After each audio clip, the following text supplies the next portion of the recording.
আমি মহাভয়, আমি অভিশাপ পৃথ্বীর। না, আমি পৃথ্বীর অভিশাপ না। পৃথ্বীর অভিশাপ হিসেবে নিজেকে অভিহিত করেছিলেন আমাদের বিদ্রোহী কবি কাজী নজরুল ইসলাম তার বিদ্রোহী কবিতায়। আর তোমাদের এইচএসসি পরীক্ষায় কিন্তু এই 41 লাইনের যে বিদ্রোহী কবিতা তার 56 লাইন তোমাদেরকে পড়তে হবে। তো সেখানকার একটি লাইন হচ্ছে আমি অভিশাপ পৃথ্বীর। এই লাইনটির ব্যাখ্যা কিন্তু খুব খুব খুব বেশি পরীক্ষাতে আসে অনুধাবন অংশে। এবং আমরা যে কাজটা করি, আমি অভিশাপ পৃথ্বীর এই অংশটার ব্যাখ্যা আমরা যেভাবে করি, আমরা সরাসরি এই পৃথ্বীর সমার্থক শব্দ হচ্ছে পৃথিবী।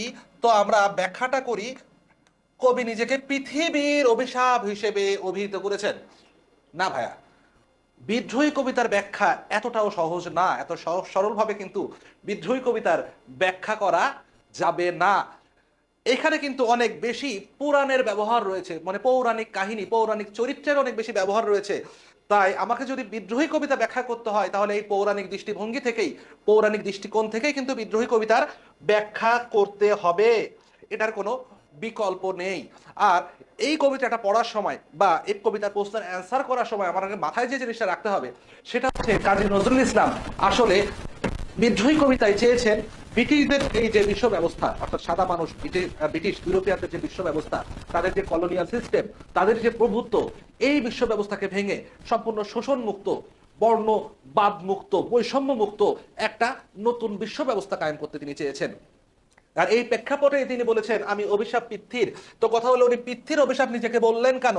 এর কারণটা হচ্ছে সেই প্রাচীন ভারতে 16 মহাজনপদ ছিল। 16 মহাজনপদ মানে 16টা মহাজনপদ ছিল। তার একটার নাম ছিল হচ্ছে অঙ্গ। 16টা মহাজনপদের একটার নাম অঙ্গ। এই অঙ্গের রাজার নাম ছিল বেন। এই বেন, বেন রাজা হিসেবে ছিল প্রচন্ড রকমের অত্যাচারী। সে ধর্মকর্ম কোনো কিছুই করতো না। তার রাজত্বকালে সে বেদপাঠ এবং যজ্ঞ করা সম্পূর্ণরূপে নিষিদ্ধ করে দেয়। তখন 7 প্রজাপতি ঋষির একজন, তার নাম হচ্ছেন ঋষি অত্রি, মানে ঋষি দুর্বাসার বাবা। ঠিক আছে, এই দুর্বাসার কথা কিন্তু বিদ্রোহী কবিতায় আছে।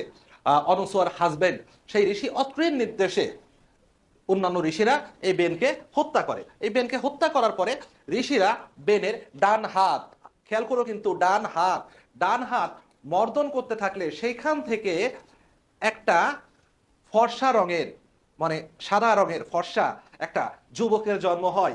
সেই যুবকের নাম রাখা হয় এই পৃথ্বী।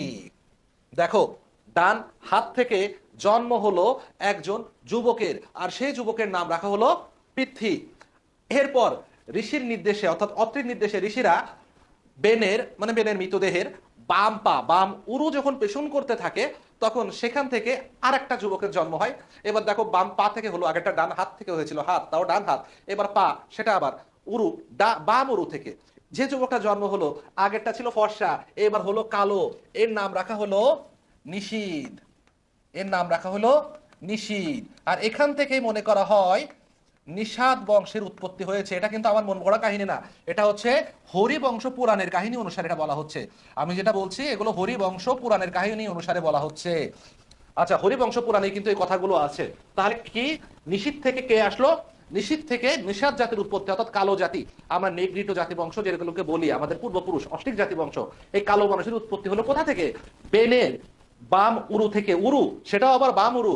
আর ডান হাত থেকে যার উৎপত্তি হলো, যে যুবকের উৎপত্তি হলো, অর্থাৎ এই পৃথ্বী, এই পৃথ্বীর গায়ের রং কেমন? ফর্সা। দেবতারা কি করলো দেখো, দেবতারা এই পৃথ্বীকে পুরো পৃথিবীর রাজা বানালো। পুরাণ মতে পৃথ্বী হচ্ছেন পৃথিবীর প্রথম রাজা আর কি।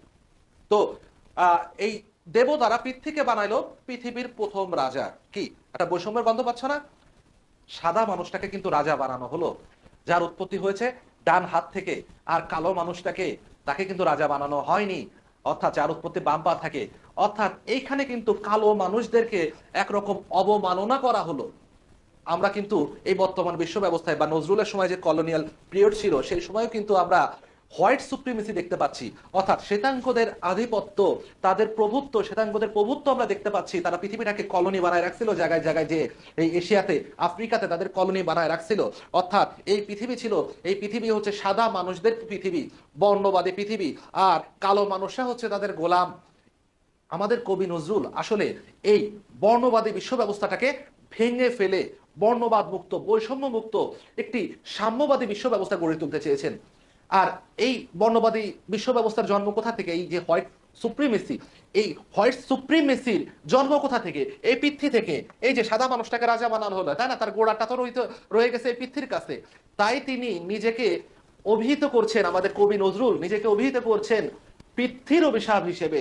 তার মানে ওই রাজা পৃথ্বীর অভিশাপ, তার যে চলমান বিশ্ব ব্যবস্থা যেখানে হোয়াইট সুপ্রিমেসি চলে, যেখানে শ্বেতাঙ্গদের প্রভুত্ব চলে, সেই বিশ্ব ব্যবস্থার অভিশাপ হিসেবে কবি নজরুল নিজেকে অভিহিত করেছেন। উনি পৃথিবীর অভিশাপ হিসেবে আসলে ঠিক বলতে চাননি, এখানে পৃথ্বী অর্থে ওই রাজা পৃথ্বীর কথাটা বলা হয়েছে। সো আমাদের যদি এই প্রশ্নটা অনুধাবনে লিখতে হয়, তাহলে কিন্তু আমরা এই রাজার বেনির অ্যাঙ্গেল থেকে, পৃথ্বী এবং নিষাদের অ্যাঙ্গেল থেকে, বর্ণবাদের অ্যাঙ্গেল থেকে আমাদের প্রশ্নটার উত্তর করতে হবে। আশা করি ভালো লেগেছে। এরকম বিদ্রোহী কবিতার আরো আরো আরো আরো অনেক ব্যাখ্যা আছে, পৌরাণিক ব্যাখ্যা নিয়ে তোমাদের সামনে হাজির হব সামনের কোন ক্লাসে। সেই পর্যন্ত সবাই ভালো থাকবা, সুস্থ থাকবা, আর অবশ্যই ওমেগার সাথে থাকবা। সবাইকে ধন্যবাদ।